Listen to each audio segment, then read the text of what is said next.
Praise Lord, जय मसीह की। परमेश्वर का धन्यवाद हो आज एक बार फिर से सुंदर समय के लिए, और आप सभी को मेरी ओर से जय मसीह की। मेरे प्रियो, आज का हमारा जो वचन है वो वचन रहेगा आज आखिर दुनिया का अंत कैसे होगा, और दूसरी बात कि न्याय होगा वो कैसे होगा और किस रीति से उस समय वहां घटना घटेगी करके।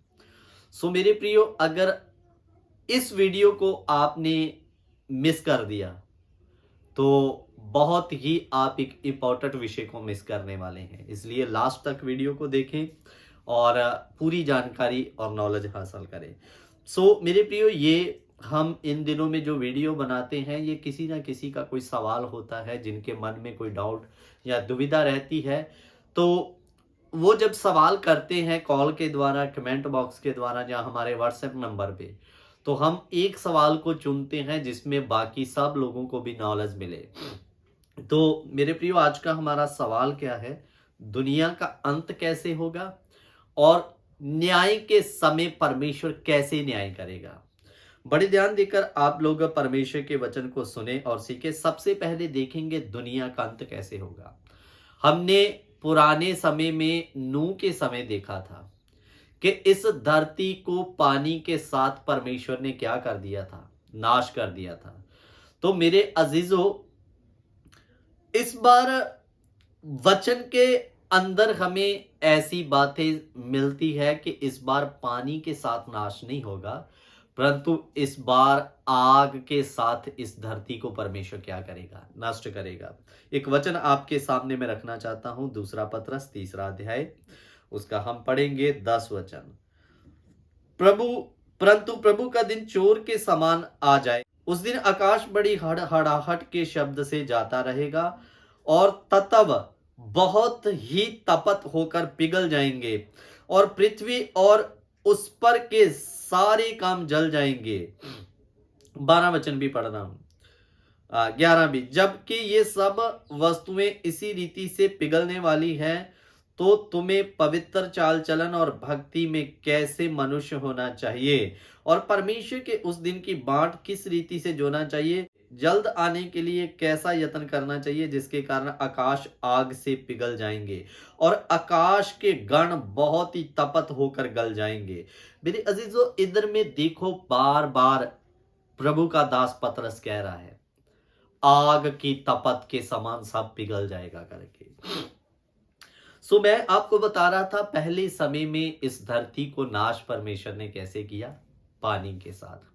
लेकिन अब बाइबल बताती है पानी के साथ नहीं, परमेश्वर आग के साथ इस धरती को नाश करेगा। सब चीजें पिघलेंगी, सब जाता रहेगा।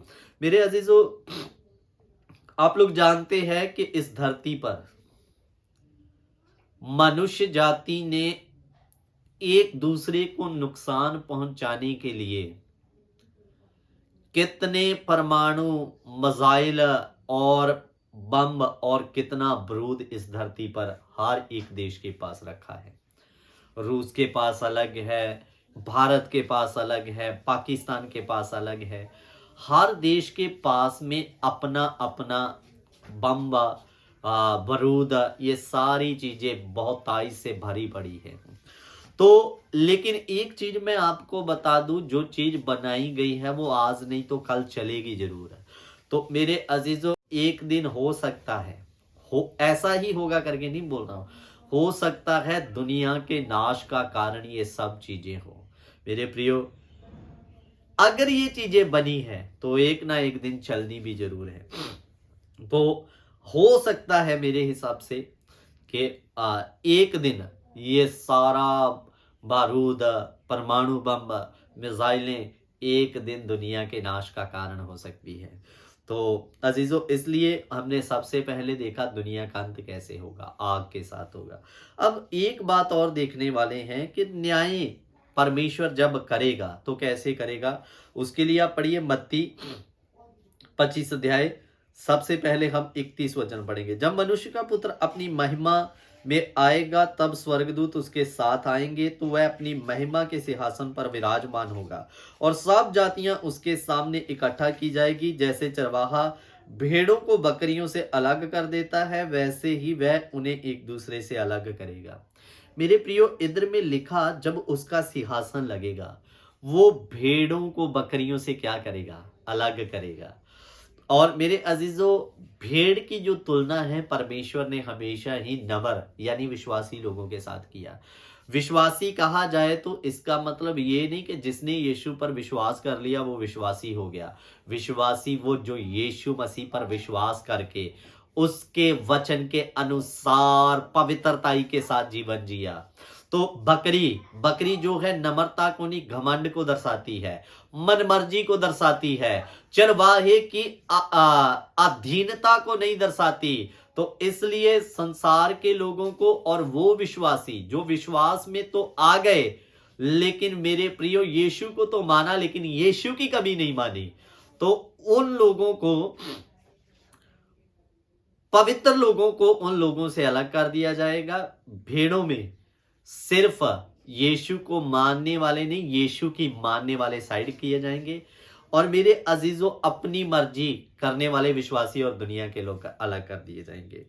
और जब अलग किए जाएंगे तो आगे यीशु उनके लिए एक वचन कहेगा, तब भेड़ों को अपनी दाहिनी ओर और बकरियों को बाईं ओर खड़ा करेगा। तब राजा अपनी दाहिनी ओर वालों से कहेगा, हे मेरे पिता के धन्य लोगों, आओ उस राज्य के अधिकारी हो जाओ जो जगत के आदि से तुम्हारे लिए तैयार किया गया है। और आगे यीशु मसीह उनको कहता, मेरे पास वचन पढ़ने का समय नहीं, मैं भूखा था तुमने मुझे क्या दिया? खाना दिया। मैं प्यासा था तुमने मुझे पानी दिया। मैं बंदी गृह में था तूने मेरी सुधि ली। और फिर आगे यीशु कहता, अगर तूने मेरे छोटे से छोटे किसी एक भाई के साथ ऐसा किया तो किसके साथ किया? मेरे साथ। लेकिन जो बाईं ओर वाले थे उन्हें क्या कहेगा?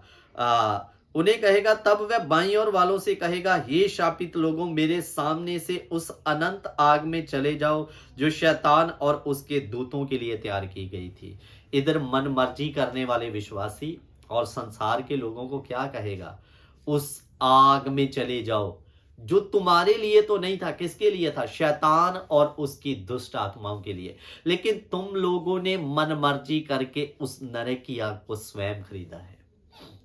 तो अजीजों, फिर ये लोग कहेंगे, प्रभु इनको कहेगा, मैं भूखा था तुमने मुझे खाना नहीं खिलाया, मैं प्यासा था तुमने मुझे पानी नहीं पिलाया। तो ये आगे यीशु को सवाल करेंगे, तू कब प्रभु भूखा था तो हमने तुम्हें खाना नहीं खिलाया? तो तब यीशु ने कहेगा, जो तूने छोटे से छोटे भाई के साथ किया वो किसके साथ किया? मेरे साथ। मेरे अजीजों, मैं इस बात की गंभीरता को आज आपको बता दूं कि कई बार हम अपने घमंड में जीवन जीते हैं।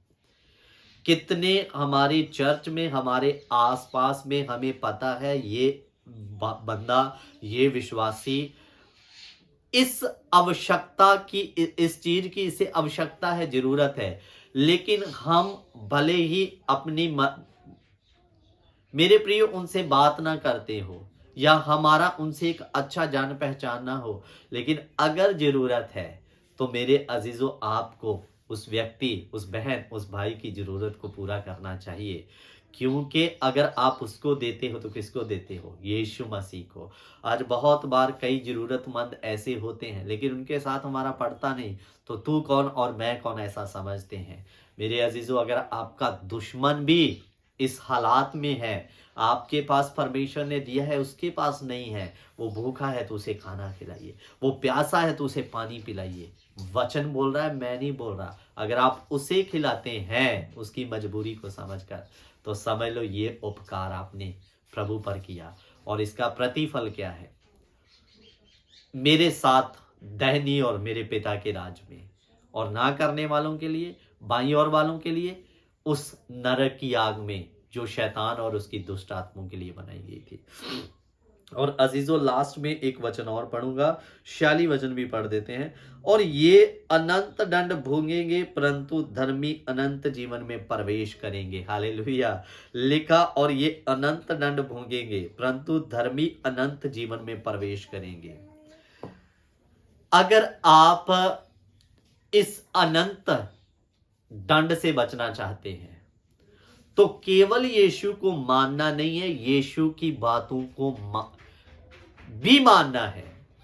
और भले ही वो आपका दुश्मन हो, चर्च में आपको बात करता हो या नहीं, अगर आपको आने वाले समय में लगे उसके घर में कपड़े या खाने की जरूरत है, आपको प्रभु ने इस लायक बनाया, तो जरूर मदद करें। मैं एक घटना बता के आपको समाप्त करूंगा। एक बार प्रभु के दास पास्टर कैप्टन साहब मीटिंग से घर की तरफ आ रहे थे, तो उन्हें एक जरूरतमंद व्यक्ति अपने उस क्षेत्र में मिला जो बड़ा गरीब था, कपड़े फटे थे और हालत बहुत बुरी। और उन्होंने क्या किया, उस व्यक्ति को अपने घर लेके गए, अपने हाथों से नहलाया, और मैं आपको बता दूं कि उस व्यक्ति को अपने कपड़े भी दिए। और मेरे अजीजों, उनकी सेवा सत्कार करके जब उनको भेजा, और वो व्यक्ति उस इलाके में दोबारा उन्हें बाद में दिखाई नहीं दिया।